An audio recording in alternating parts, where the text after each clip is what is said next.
होते हुए भी कितना सुंदर लगता है मेरा लाल। कितना चिंतित था सबके लिए।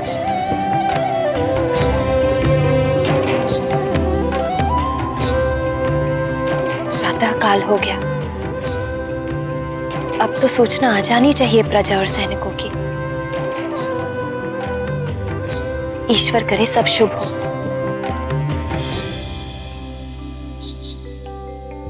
अंजना को तो ज्ञात ही नहीं था कि मारुति ने अपने अद्भुत पराक्रम से रावण के सहचर अत्याचारी चक्रासुर का वध कर दिया था। जिस संतान का जन्म बड़े कार्यों के लिए होता है, वो संतान अपना लक्ष्य प्राप्त कर ही लेती है। चाहे मां की ममता संतान को कितना भी अपने आंचल से बांधने और सीमित करने का प्रयास करे। केसरी नंदन अंजना पुत्र युवराज मारुति की जय। अंजना पुत्र युवराज की जय। युवराज मारुति की। मारुति की जय जयकार। मारुति की जय। युवराज मारुति की। किंतु मारुति तो यहाँ निद्रा में मग्न है। युवराज मारुति की। युवराज फिर ये जय जयकार। युवराज मारुति। ऐसा क्या किया मारुति ने? युवराज मारुति की। युवराज मारुति की। युवराज मारुति की। युवराज मारुति की। युवराज मारुति की। युवराज मारुति की। युवराज मारुति की। युवराज मारुति की। युवराज मारुति की। युवराज मारुति की। युवराज मारुति की। प्रणाम महारानी। मारुति की जय जयकार। ऐसा क्या किया मारुति ने कि युवराज मारुति की जय जयकार हो रही है? महारानी जी, युवराज मारुति ने कार्य ही ऐसा किया है। सुमेरु नरेश महाराज केसरी पधार रहे हैं। महाराज भी आ गए। प्रणाम महारानी। आपको ज्ञात नहीं? मुझे तो प्रजा से ही ज्ञात हो गया कि हमारे पुत्र मारुति ने चक्रासुर जैसे भयंकर असुर का अंत कर दिया। प्रजा की रक्षा की और राज्य की रक्षा की।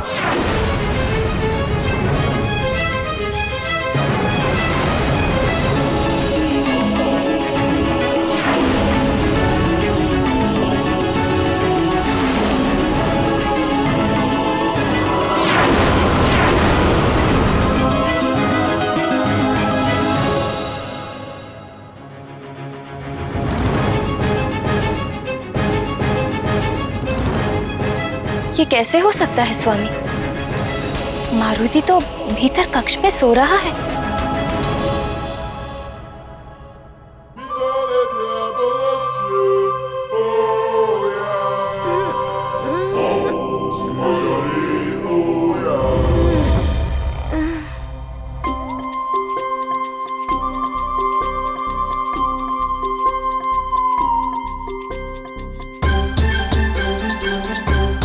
पुत्र मारुति, ये सब क्या कह रहे हैं? चक्रासुर का वध तुमने किया है?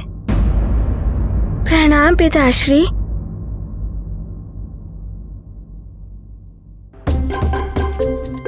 माँ, मारुति ने आपके आदेश का पालन किया है।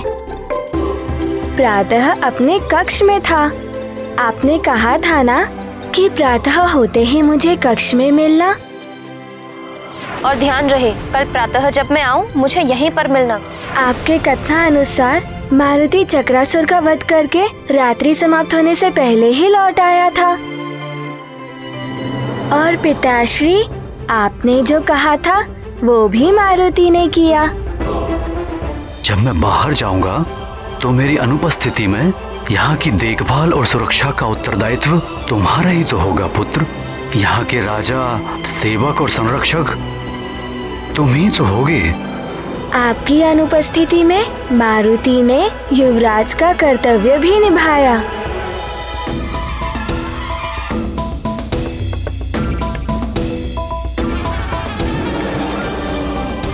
युवराज मारुति की जय, युवराज मारुति की जय, युवराज मारुति की जय, युवराज मारुति की जय, युवराज मारुति की जय।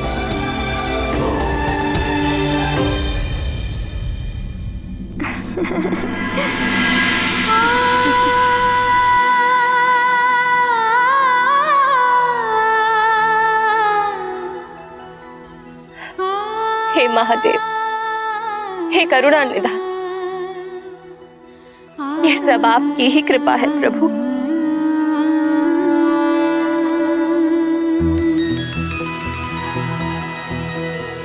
हमारा पुत्र इतना बड़ा पराक्रम करके सकुशल लौट आया है और हमारी प्रजा भी सुरक्षित है।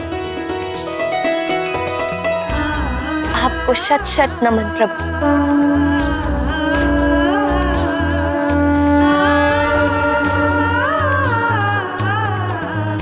भगवान भोलेनाथ की कृपा सदैव हम पर रही है और रहेगी।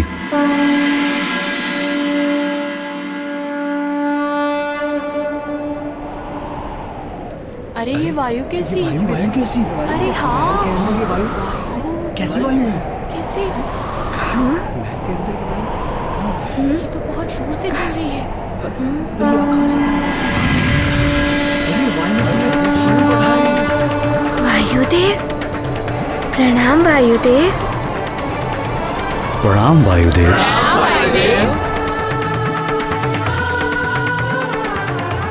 कल्याण, मारुति ने इस अल्प आयु में चक्रासुर का वध कर जो पराक्रम किया है, उसे देखकर मैं स्वयं को रोक ना सका और मारुति को आशीर्वाद और आप सबको बधाई देने यहां चला आया।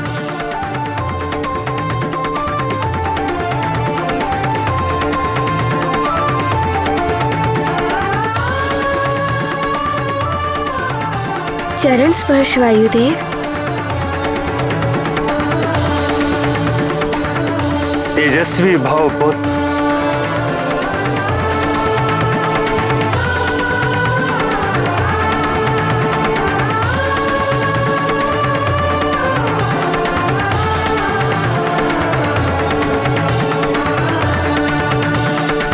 देवी अंजना,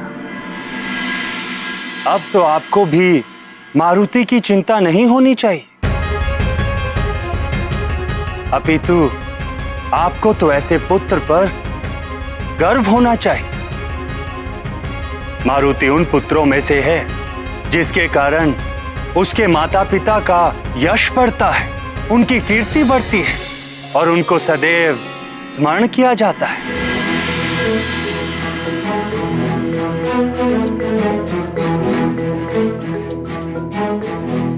युवराज मारुति की जय, युवराज मारुति की जय, युवराज मारुति की जय, युवराज मारुति की जय।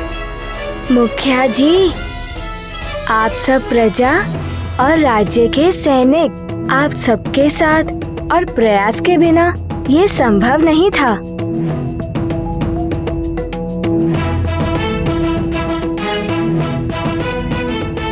और परम पूज्य वायुदेव ने मारुति को उड़ने का ज्ञान दिया। इस ज्ञान के बिना चक्रासुर का वध असंभव था।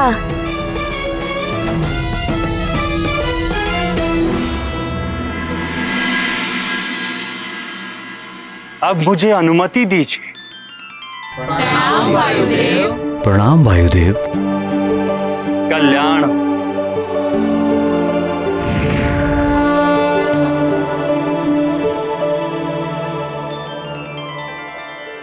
मुखिया जी, अब आपकी पुत्री के विवाह में कोई विघ्न तो नहीं आएगा ना? महारानी जी, धन्य है युवराज और हम सब भी धन्य हुए। अब आप सबसे एक प्रार्थना है, मेरी पुत्री के विवाह के शुभ अवसर पर पधारकर आशीर्वाद दें और हमें अनुग्रहित करें।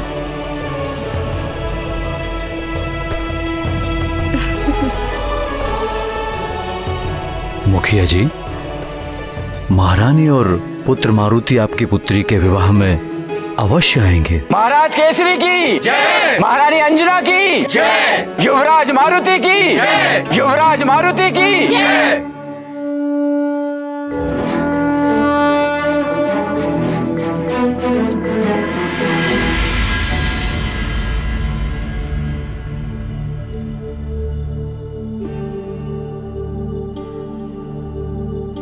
संपूर्ण संसार असुरों, राक्षसों और दैत्यों के उपद्रवों से घिरता जा रहा है। इनके अत्याचार दिन प्रतिदिन बढ़ते ही जा रहे हैं। वे संत जनों, हरिभक्तों, साधुओं और ऋषि मुनियों को तो सता ही रहे हैं, साधारण लोगों को भी नहीं छोड़ रहे हैं। इन असुरों को समूल नष्ट करने के लिए हम देवों को कोई ना कोई मार्ग तो निकालना ही पड़ेगा। आपकी योजना का पूर्ण समर्थन करता हूं मैं, और महायुद्ध के लिए हमारे सहायक देवों के साथ प्रस्तुत हूं मैं।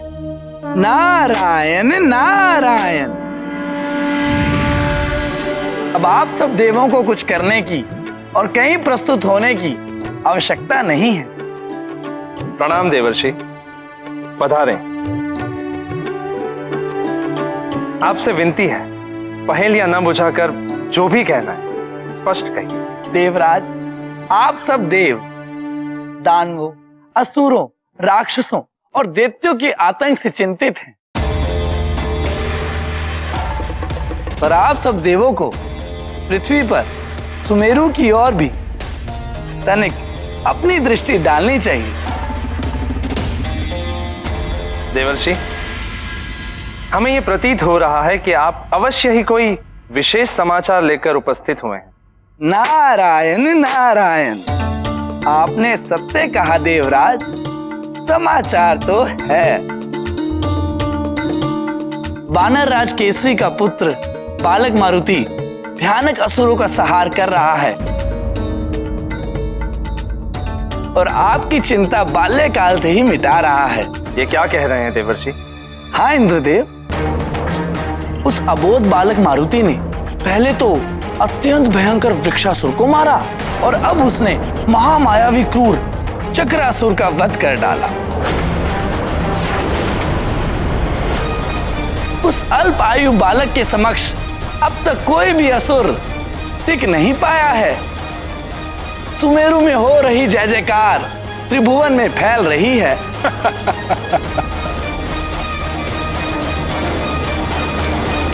युवराज मारुति की जय, युवराज मारुति की जय, युवराज मारुति की जय, युवराज मारुति की जय, युवराज मारुति की जय, महारानी अंजना की। प्रणाम महारानी जी। महारानी अंजना। प्रणाम युवराज। प्रणाम।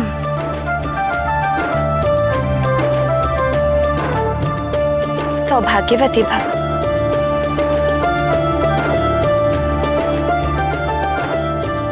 महारानी जी, धन्य भाग हमारे जो आपने हम साधारण प्रजा का आमंत्रण स्वीकार किया और यहाँ पधारी।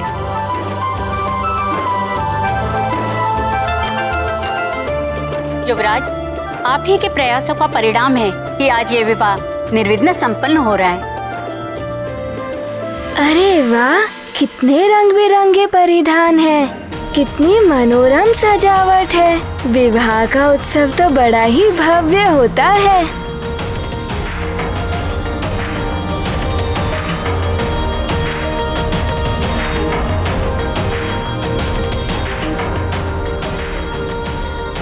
अरे मारुति भी आया है। मारुति भी आया।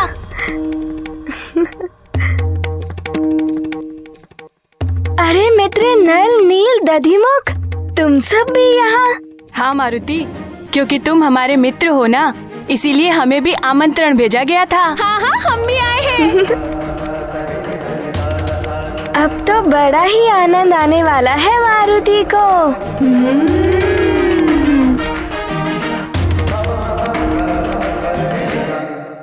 इंद्रदेव, मारुति एक अबोध बालक अवश्य है, किंतु उसकी शक्ति, उसके पराक्रम को देखकर ऐसा प्रतीत होता है कि उसके जैसा महाबली इस संसार में कदाचित ही कोई हो। शीघ्र ही उसके प्रताप से त्रिभुवन जगमगाने लगा है।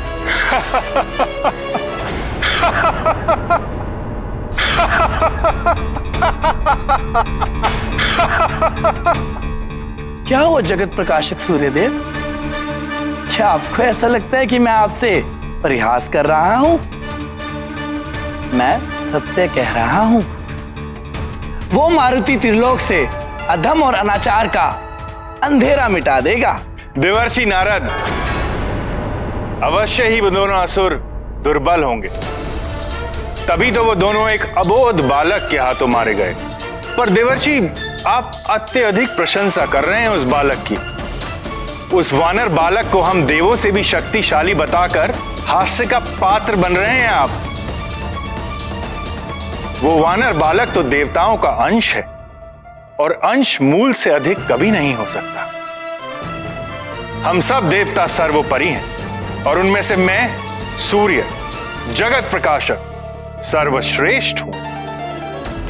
हम देवों की शक्ति के सामने तो वो वानर बालक तुच्छ है, और विशेषकर मेरी शक्ति के सामने तो वो नगण्य है।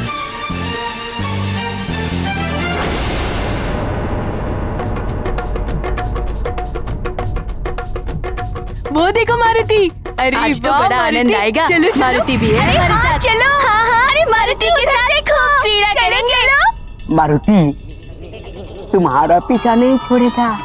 ये अति बल मुझ में है, बल बल बला बल बल। चलो ना, चलो ना मारुति, चलो ना मारुति।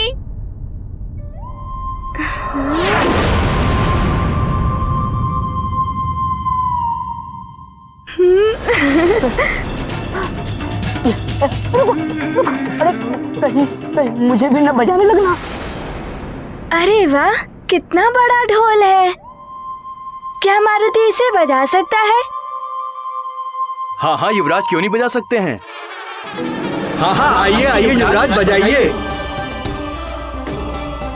अब मारुति ये ढोल बजाएगा।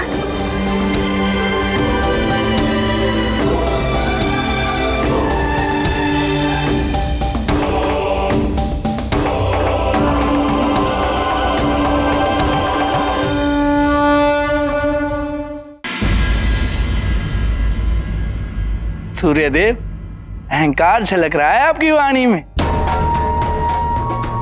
स्मरण रहे, समय बड़ा बलवान होता है। राहु भी असुर है, देर तक नहीं है उसके पास तो, किंतु समय आने पर वो भी ग्रस लेता है आपको। नारायण नारायण। वो मात्र एक भूल थी देवताओं की। ब्रह्मदेव और राहु की संधि का परिणाम है कि मैं राहु की ग्रसना स्वीकार कर लेता हूं। अन्यथा कोई भी इस सारे ब्रह्मांड में इतना शक्तिशाली नहीं है जो मेरे समक्ष पल भर भी टिक सके। सूर्यदेव, आपके स्वर में कुछ अधिक ही अभिमान दिखाई दे रहा है। अभिमान नहीं नारद जी, केवल सत्य से परिचय करा रहा हूं मैं आपका। संभवतः आप भूल रहे हैं, मैं वो देव हूं जिसकी वंदना महादेव, नारायण और जगत पिता ब्रह्मदेव करते हैं। दिवस रात्रि और ग्रीष्म से शरद ऋतुओं तक का समय चक्र मेरे द्वारा ही संचालित होता है। मंगल से चंद्र तक समस्त नवग्रहों का अधिपति हूं मैं, और वो राहु भी मेरे ही अधीन होकर मेरी ही परिक्रमा करता रहता है। ये तो परब्रह्म द्वारा स्थापित सृष्टि का विधान है सूर्यदेव। ग्रह गति और काल गणना के सारे विधान मेरे ही नियंत्रण में है नारद जी। किसी की भी ग्रह दशा किसी भी समय बदल सकता हूं मैं। वरुण देव, अग्निदेव, कालदेव जैसे महाबली सहायकों के होते हुए कोई भी मेरी बराबरी नहीं कर सकता, और मेरे लोक में पांव धरने का तो सोच भी नहीं सकता देवर्षि।